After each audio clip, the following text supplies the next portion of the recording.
Oi, tudo bem? Vim trazer uma atualização aqui a respeito do caso da Casa Mal Assombrada, né? Que é o vídeo de como incorporar espírito na teoria e na prática, de número 23, que é um caso que chegou até nós.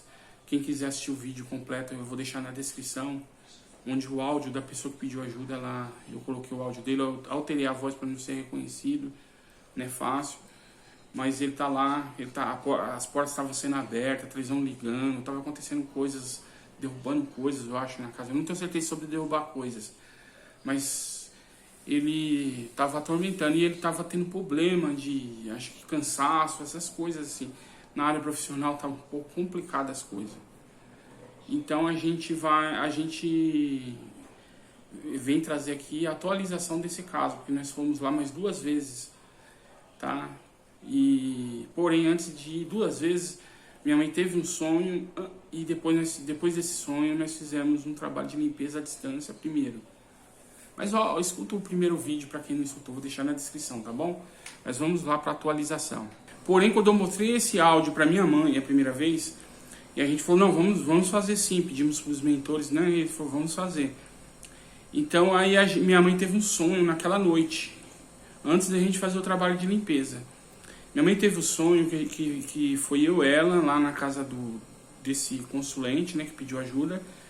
E lá nós estávamos sentados na mesa. E aí o cara que pediu ajuda para mim, ele estava incorporado o espírito do irmão dele que tinha morrido. Nós sabemos dessa história que o irmão dele desencarnou, que teve todo um processo. Nós sabíamos já. E a mãe falou que no sonho ele estava incorporado, só que ele não sabia. Aí ele tava um pouco, não é bravo não, ele tava confuso. Aí minha mãe falou pra mim assim, fala com ele, Anjo. Aí sentado na mesa, esse cara que pediu ajuda, incorporado, o irmão dele. Aí minha mãe disse que eu falei assim pro irmão dele incorporado, né? Você já ouviu falar de vida após a morte? Aí ele falou assim, eu já, mas isso aí não serve pra mim não, ele falou assim, eu tô vivo, não vem com essa pra cima de mim não. Aí eu fui e falei assim, olha pro corpo que você está se comunicando comigo, é o seu corpo.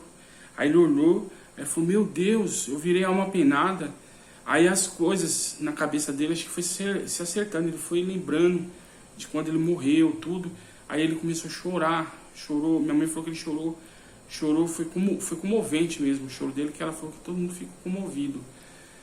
E aí ele foi e falou assim, aí eu fui e falei, ó, você aqui na casa, alguma coisa pra ele que não poderia ficar, que ele tinha que ser, e mostrei um caminho, eu falei, vou mostrar uns espíritos de luz que vai encaminhar você para uma colônia.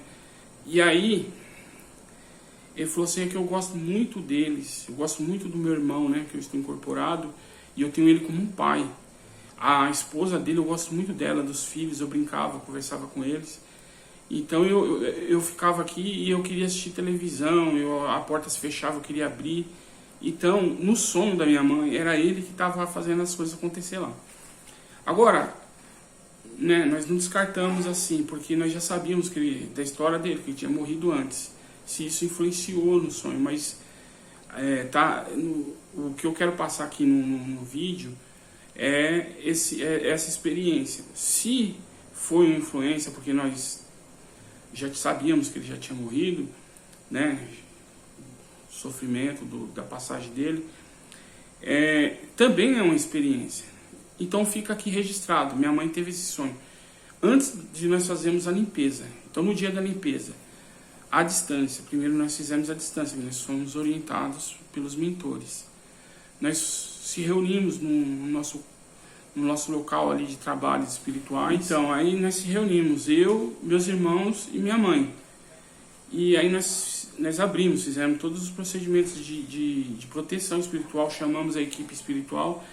E aí, por intuição espiritual, fomos orientados a começar com choque anímico.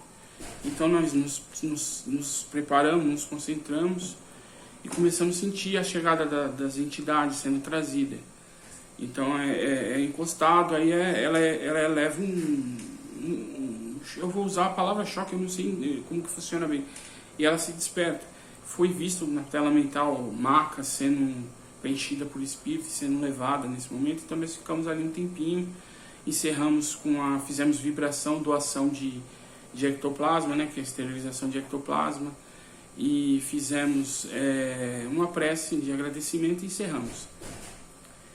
Então chegou o dia, né, nós avisamos a espiritualidade que fomos convidados, e nós fomos para casa dele fazer pela primeira vez na parte física.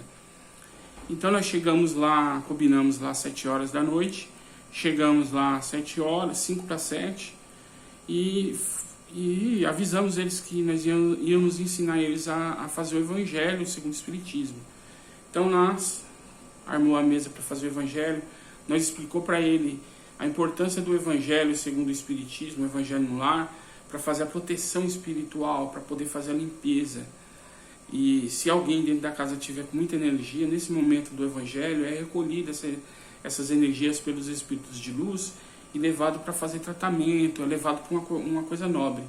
E quando não se tem o Evangelho no lar e a pessoa não trabalha espiritualmente, aquelas energias ficam acumuladas e é usada por espíritos brincalhões e às vezes por espíritos desorientados, né? Que pode ser o caso do irmão dele, nós não temos certeza, foi só um sonho. Então, e aí fizemos o Evangelho, explicamos para ele como que é feita a limpeza na hora do Evangelho, né? Que começa a limpeza desde o portão de entrada, envolve toda a casa por fora, depois entra cômodo por cômodo e a pessoa nós vai ensinando. E aí depois faz a harmonização do ambiente com as cores, né? E aí tem aquela leitura que é um processo de aprendizado para todo mundo, inclusive para os espíritos que foram trazidos ali. E o Evangelho no lar, no lugar que tem obsessor, lá eu não sei se tem obsessor, mas no lugar que tenha, o obsessor ele pode correr, que na hora que a pessoa vai fazer o Evangelho no lar, ele é obrigado a ouvir. Então ele passa por um processo de doutrinação, né? Essa palavra doutrinação ela é um pouco ditadora, mas ele passa por um processo de aprendizado ali junto com a família, que ele queira ou não, ele não atormentou ali a semana toda, no dia do Evangelho ele pode correr, que os espíritos puxam ele ouve, não vai ficar ali atrapalhando, mas ele vai ouvir o Evangelho, ele vai receber as orações. Então o Evangelho é uma ferramenta tremenda de proteção, de harmonização, né? Trabalho energético dentro da casa, dentro da pessoa. O Evangelho no lar ele traz isso, e isso foi explicado para ele. Nós fizemos o Evangelho no lar para ele ver. Minha mãe fez um roteiro para ele, vai fazer um roteiro para eles. Eles querem fazer uma vez por semana o Evangelho no lar. E a gente foi de novo na segunda vez para fazer o Evangelho de novo. E nós vamos na terceira e o combinado era ir 3 vezes, depois eles fazerem sozinho. Então essas 2 vezes que nós já fomos, eles participaram muito. Então eles estão querendo aprender, eles estão fazendo. E aí eles vão aprender mais rápido por conta desse desejo de resolver. Tá certo? Então tá aí uma atualização do caso que é do curso 23, né? De como incorporar espírito na teoria e na prática. Está em processo ainda, mas está bem adiantado. Nós conversamos com todos na casa nessa segunda vez que nós fomos lá, e ele falou que está bem melhor a saúde dele, pelo jeito, melhorou bastante. Ele falou que na área profissional está melhorando, ele está começando a trabalhar. Então, está tendo resultado na parte física, ele falou que está conseguindo descansar mais. Tem dia que ele não dorme, mas ele sabe que não é espiritual, não é aquela coisa espiritual. Mas ele falou que está melhor, está conseguindo dormir mais dias. E ele falou que está se sentindo muito bem. Então teve resultado. E aí tudo que parece, que indica que era realmente o irmão dele que estava lá. E junto, né, fica um monte de espírito aproveitando, tanto deles que estavam com a guarda baixa, como do irmão que estava desorientado, né? Então esses espíritos foram dar um choque anímico aqui, que não tinha nada a ver com a família, só estava aproveitando para querer roubar energia. Então a porta lá estava aberta, não tinha proteção espiritual, então os espíritos entram mesmo. Então foi feita agora a proteção. Tá joia? Então essa é a atualização.